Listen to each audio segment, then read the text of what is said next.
Hello प्यारे बच्चों, आशा करता हूँ आप सभी अच्छे होंगे। प्यारे बच्चों, आज हम पढ़ेंगे अध्याय 4 ऐकिक नियम।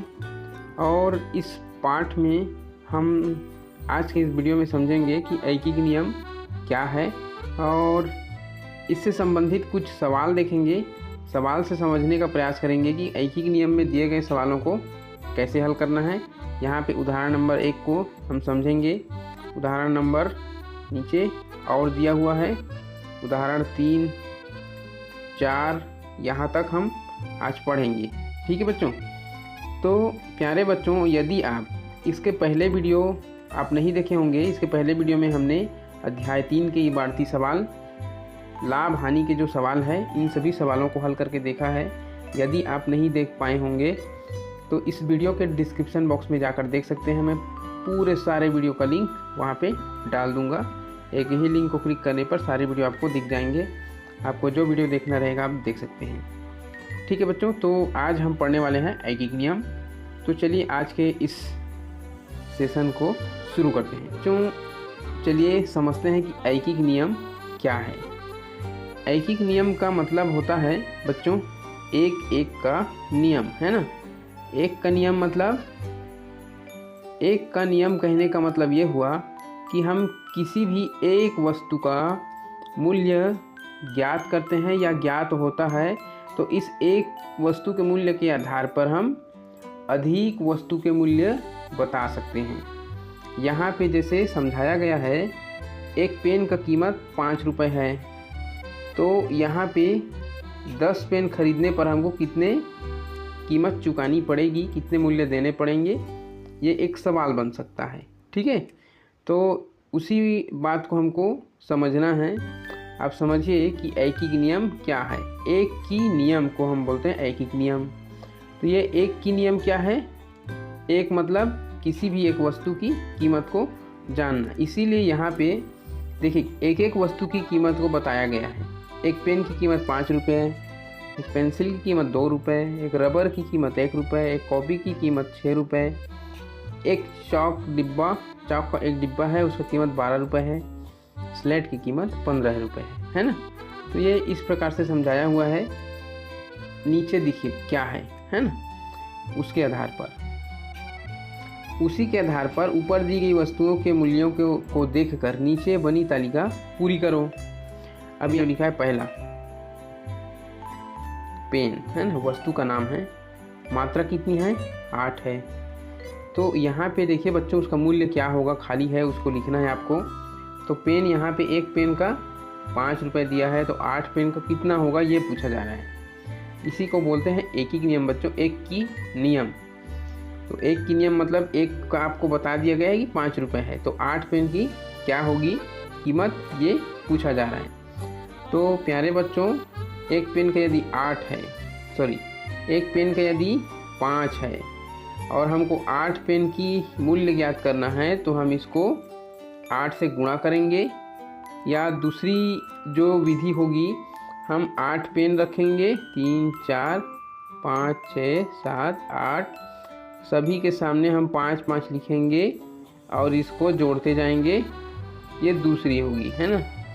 ये क्या होगा, एक लंबा प्रोसेस होगा, लंबा प्रक्रिया हो जाएगी। सभी को जोड़ते जोड़ते जाएंगे, धन करते करते एक लंबा हो जाएगा।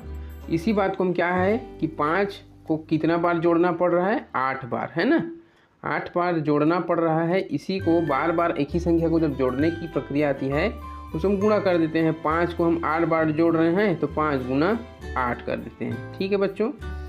तो यहाँ पे हमको एक पेन की कीमत मालूम है, 5 रुपये है, और यहाँ पे पेन दिया गया है 8, तो 5 गुना 8 तो कितना हो गया? 8 पंचे 40, तो यहाँ पे हम लिखेंगे 40। ठीक है बच्चों, इसी प्रकार से हल करना है। यहाँ पे मैंने लिख दिया 40। और सवाल नंबर दूसरा देखेंगे, स्लेट है यहाँ पे 5 और एक स्लेट की कीमत है 15 रुपये, है नी। तो 15 रुपये है और यहाँ पे 5 है, तो कैसे करेंगे? जैसे सवाल नंबर पहला को किए हैं वैसे यहाँ पे करेंगे। यहाँ 5 स्लेट है और एक स्लेट की कीमत 15 रुपये है। ठीक है, तो 15 का पहाड़ा पढ़ेंगे 5 बार, या 5 का पहाड़ा पढ़ेंगे 15 बार, है नी। तो प्यारे बच्चों, 15 का पहाड़ा 5 बार पढ़ेंगे तो 15 पंचे 75 है नहीं। यहाँ पे हम लिख देंगे 75, सवाल नंबर दूसरा का। अब यहाँ पे देखिए सवाल नंबर तीसरा में क्या है, पेंसिल है, वो भी 10 पेंसिल है। तो एक पेंसिल का कीमत 2 रुपये है, तो 10 पेंसिल का क्या होगा, 10 गुना 2 है ना। 10 दूनी कितना होगा, 20 होगा है नहीं। तो यहाँ पे हम लिख देंगे 20, ठीक है। सॉरी, ये 40 है और ये 75, यहाँ पे 20 आएगा, ठीक है। अब रबर का, रबर यहाँ पे 10 है और एक रबर की कीमत कितना है, 1 रुपये है, तो 10 रबर की 10 रुपये होगी, है ना। अब प्यारे बच्चों, आप कॉपी की कीमत क्या होगी, 6 कॉपी की, आप बताइए, क्योंकि एक कॉपी की कीमत 6 रुपये है, तो 6 कॉपी का कितना होगा, आप इसे बताइए, ठीक है। और यहाँ पे चाक का डिब्बा है, वो 3 डिब्बा है, एक डिब्बा यहाँ पे 12 रुपये है। तो यहाँ पे क्या आएगा, इसको जल्दी से जल्दी दोनों सवाल का जो आंसर है कमेंट करके बताएं, ठीक है। आगे देखते हैं आगे क्या कुछ प्रश्न है। यहाँ पे देखिए क्या पूछा गया है, तालिका पूरी करने के लिए तुमने क्या किया। यहाँ पे लिखना है कि आपने तालिका पूरी करने के लिए क्या किया। तो तालिका को पूरी करने के लिए हमने ऊपर दिए गए एक वस्तु की जो कीमत है उसको आधार बनाया और उसी के आधार पर जो मात्रा दी गई है उसमें गुणा करके हमने उत्तर को हमने निकाल दिया, ठीक है बच्चों। तो ये पूछा जा रहा है कि आपने कैसे हल किया है, ठीक है। अपने दोस्तों से पूछो उन्होंने तालिका कैसे पूरी की है, क्या तुम्हारा और तुम्हारे दोस्तों का तरीका एक सा है, यदि है तो है, नहीं तो नहीं। इस विषय में अपने शिक्षक से बातचीत आपको करना है। तो यहाँ पे आपको बता भी दिया गया है कि यदि एक वस्तु का मूल्य ज्ञात हो और अधिक वस्तुओं का मूल्य ज्ञात करना हो तो एक वस्तु के मूल्य में वस्तुओं की संख्या का गुणा करते हैं।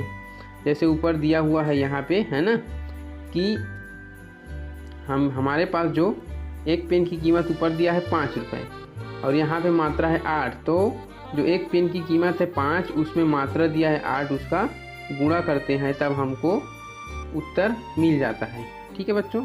ये बात यहाँ पे समझाई गई है इस बॉक्स में, ठीक है। अब नीचे देखिए उदाहरण दिया हुआ है, ठीक है। उदाहरण नंबर 1, एक कॉपी का मूल्य 8 रुपये है तो 6 कॉपियाँ कितने रुपए में मिलेंगी। तो यहाँ पे जो भी प्रश्न में दिया गया है उसको लिखना पड़ेगा। एक कॉपी का मूल्य दिया हुआ है 8 रुपये, तो यहाँ हमने लिख दिए 8 रुपये और मालूम करना है हमको 6 कॉपियों का मूल्य बताना है कि कितने रुपए में मिलेंगी, ठीक है। तो यहाँ पे हमको इससे पहले भी देख चुके हैं कि यदि एक का मूल्य ज्ञात है तो जितनी मात्रा दी हुई है उसमें हम गुणा करते हैं। तो यहाँ पे देखिए एक का मूल्य हमको 8 रुपये दिया हुआ है, 6 कॉपियों का मूल्य हमको ज्ञात करना है, इसलिए प्रश्न चिन्ह यहाँ पे लगा हुआ है। तो एक कॉपी का मूल्य 8 रुपये है तो 6 कॉपियों का मूल्य के लिए 8 गुना 6, जितने भी एक का मूल्य है उसमें हम जितनी मात्रा है उसका गुणा करते हैं, ठीक है। तो यहाँ पे 8 और गुणा 6 करेंगे तो 8 छिक्का 48, ये 6 कॉपियों का मूल्य होगा, ठीक है, 48 रुपये।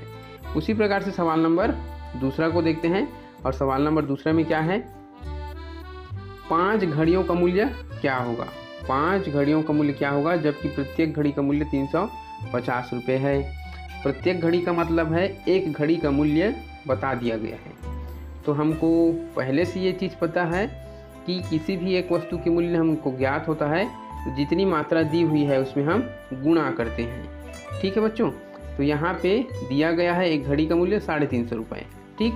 मालूम करना है 5 घड़ियों का मूल्य, तो एक घड़ी का मूल्य जो है 350, इसमें जितनी मात्रा हमको ज्ञात करना है उसको गुणा कर देते हैं। तो एक में 350 है तो गुणा कर देंगे 5 का, ठीक है। यहाँ पे 5 का गुणा किया गया है जिसका उत्तर आएगा 1750, ठीक। अब यहाँ पे एक बहुत ही इम्पोर्टेंट बात है, जानकारी की बात है बच्चों, जिसको आपको ध्यान में रखना है। यहाँ पे देखिए एक बॉक्स बना हुआ है, बॉक्स में लिखा हुआ है कुछ, चूंकि के लिए यहाँ पे 3 डॉट दिया हुआ है, संकेत का भी प्रयोग कर सकते हैं, ये लिखा हुआ है। तो यहाँ पे आपको इस प्रकार से ऊपर 2 बिंदु और नीचे 1 बिंदु लगा के आप चूंकि लिख सकते हैं। चूंकि लिखना नहीं पड़ेगा, इस बिंदु को लगा देंगे तीनों को, ये चूंकि लिखा गया, ठीक है। तो आप ऐसे भी उपयोग कर सकते हैं। और इसलिए के स्थान पर ऊपर एक बिंदु लगाएंगे और नीचे 2 बिंदु लगाएंगे, तो ये इसलिए हो गया, लिखा गया इसलिए। ठीक है, तो इस प्रकार से भी आप उपयोग कर सकते हैं। ठीक है, अब इस तरह से अब नीचे क्या कुछ दिया हुआ है समझते हैं। अभी तक क्या था बच्चों, अभी तक किसी एक वस्तु का मूल्य दिया होता था और हमको बहुत सारे उसी वस्तु के बहुत सारे मात्राओं का मूल्य बताना होता था। अभी क्या दिया हुआ है, नीचे इसके नीचे में जो दिया हुआ है वहाँ पे एक से अधिक मात्रा में जो वस्तु है उसका मूल्य बता दिया गया है। अब इसके आधार पर आपको बताना है कि एक वस्तु की कीमत क्या होगी। ठीक है, यहाँ पे कोई मात्रा एक नहीं है, सब एक से अधिक है, सब एक से अधिक की कीमत यहाँ पे बता दी गई है और आपको बताना है कि एक वस्तु की कीमत क्या होगी। सवाल नंबर पहला को लेंगे या उदाहरण नंबर पहला को लेंगे कि पेन जो है वहाँ पे 7 है और 7 पेन की कीमत 28 है।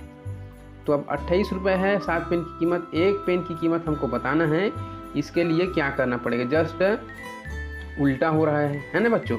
इसके पहले क्या होता था कि एक का मूल्य ज्ञात होता था और बहुत सारे जो पेन होते थे उसका हमको बताना होता था।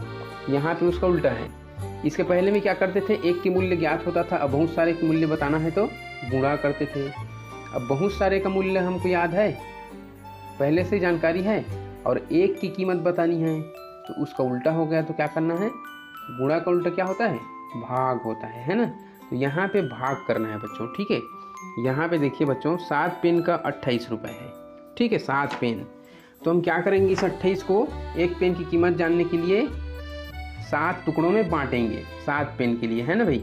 तो बांटना मतलब भाग करना, तो 28 को हम भाग कर देंगे 7 से, है ना। 7 बार बंटवारा करेंगे तो 7 का पहाड़ा जब हम पढ़ते जाएंगे 7 चौक 28। ठीक है, और ये घटा देंगे, कुछ नहीं बचेगा, अर्थात एक पेन की कीमत हो गई 4 रुपये। कितना हो गया, 4 रुपये। उसी प्रकार से यहाँ पे 5 रजिस्टर है, उसकी कीमत 60 रुपये है। रजिस्टर है ना, हाँ, 5 रजिस्टर 60 रुपये कीमत। तो एक रजिस्टर का हमको बताना पड़ेगा, मान लो। तो हम क्या करेंगे, इस 60 रुपये को हम 5 भागों में बांटेंगे 5 रजिस्टर के लिए, है ना। तो हर एक रजिस्टर की कीमत हमको पता चल जाएगी। 5 का पहाड़ा पढ़ते जाएंगे तो 5 एकम 5। ठीक है, अब यहाँ पे घटाएंगे तो 1 बचेगा और ये 0 नीचे आएगा। अब ये 10 हुआ तो 5 दूनी 10। ठीक, ये पूरा घटाना हो गया। तो कितना आया यहाँ पे भागफल, 12, अर्थात एक रजिस्टर की कीमत होगी 12 रुपये। ठीक है बच्चों। उसी प्रकार चाक के डिब्बे 6 हैं, 6 डिब्बों की कीमत 72 रुपये है और एक डिब्बे की कीमत हमको बताना है। तो 72 को भाग कर देंगे इन 6 डिब्बों के लिए, तो 6 एकम 6, यहाँ पे बचेगा 1, 2 को नीचे लाएंगे, फिर हो गया 12 और 6 दूनी 12। तो यहाँ पे देखिए बच्चों, एक चाक की डिब्बे की मूल्य हो गया 12 रुपये। ठीक है, तो इस प्रकार से आपको हल करना है बच्चों। यहाँ पे पेंसिल दी गई है और 10 पेंसिल की कीमत 20 रुपये है। एक पेंसिल की कीमत क्या होगी, फटाफट आप कमेंट करके बताइए। ठीक है, तो यहाँ पे देखिए भाग करके बताया गया है 28 भाग 7 बराबर 4 रुपये एक पेन का कीमत। हाँ, अब हमने 2 तरह के सवाल पढ़ लिए। ठीक है बच्चों, पहला सवाल क्या था, पहले प्रकार में था कि एक की कीमत हमको ज्ञात होती थी, एक का मूल्य, और इसके आधार पर बहुत सारे वस्तु होते थे, उनकी कीमत हम ज्ञात करते थे। दूसरे प्रकार के सवाल में क्या हुआ कि बहुत सारे वस्तु की कीमत हमको ज्ञात थी, 7 पेन की कीमत 28 रुपये थी और एक पेन की मूल्य हमको ज्ञात करना था, जिसका आंसर आया था 4, है ना। तो ये अलग अलग हो गई। पहले में एक का मूल्य ज्ञात है और अधिक का निकालना था, दूसरे में अधिक वस्तुओं का मूल्य ज्ञात है और एक वस्तु का मूल्य हमको ज्ञात करना था, जस्ट अपोजिट था, उल्टा था। ये दोनों अलग अलग प्रकार के हो गए।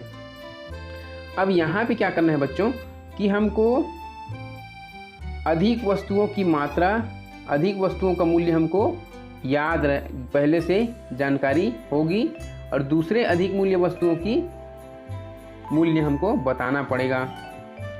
जैसे कि यहाँ पे 3 पेन की कीमत ज्ञात है, ठीक है। 3 पेन 15 रुपये में आता है, तो 5 पेन कितने रुपए में मिलेंगे, ठीक है, ये सवाल है। तो ये उसी प्रकार से हो गया ना। यहाँ पे देखिए जो जानकारी है हमारे पास वो अधिक वस्तुओं की कीमत हमको याद है, एक से अधिक है ना, 3 पेन मतलब एक से अधिक है। अधिक वस्तुओं की कीमत याद है, यहाँ पे भी हमको अधिक वस्तुओं का ही मूल्य बताना है। तो इसको बताने के लिए क्या है प्रक्रिया, क्या करेंगे, पहले हम यहाँ से एक वस्तु की कीमत पहले ज्ञात कर लेंगे, फिर हम 5 के साथ उस जो भी एक वस्तु की कीमत है उसको गुणा करेंगे। यहाँ पे जितनी भी मात्रा होगी, यहाँ 5 है तो 5 करेंगे, है नहीं। अब यहाँ पे समझिए, मीता के भैया बाज़ार से सब्जी लेकर आता है, सब्जी उसने लाया तो उसने एक लौकी भी लाया था। लौकी था 2 किलोग्राम का था और उसने 12 रुपये में ख़रीद के लाया है। तो देखिए 2 किलोग्राम जो लौकी है वो 12 रुपये का है। अब वो पूछ रहा है कि 10 किलोग्राम लौकी के लिए कितने रुपए देने होते, अपनी बहन मीता से पूछ रहा है ना। तो यहाँ पे 2 किलोग्राम के लिए हमने 12 रुपये दिया, तो 1 किलोग्राम के लिए कितना देना पड़ेगा। तो जाहिर सी बात है इस 12 को हम 2 भाग में कर देंगे, 12 भाग 2, तो हमको मिल जाएगा 6। तो 1 किलो के लिए हमको 6 रुपये देने होंगे, ठीक है। तो यहाँ पे 1 किलो के लिए 6 है, तो 10 किलोग्राम के लिए कितना देना पड़ेगा। तो 10 किलोग्राम के लिए 10 गुणा 6 मतलब 10 छिक्का 60 रुपये देने होंगे, ठीक है बच्चों, समझ आया। तो इस प्रकार से आपको हल करने हैं, इस प्रकार के भी सवाल मिलेंगे। जहाँ पे पहले जो प्रकार था सवाल का, वहाँ एक वस्तु का मूल्य ज्ञात था और अधिक वस्तुओं का बताना था। दूसरे में अधिक वस्तुओं का मूल्य ज्ञात था और एक वस्तु का मूल्य बताना था।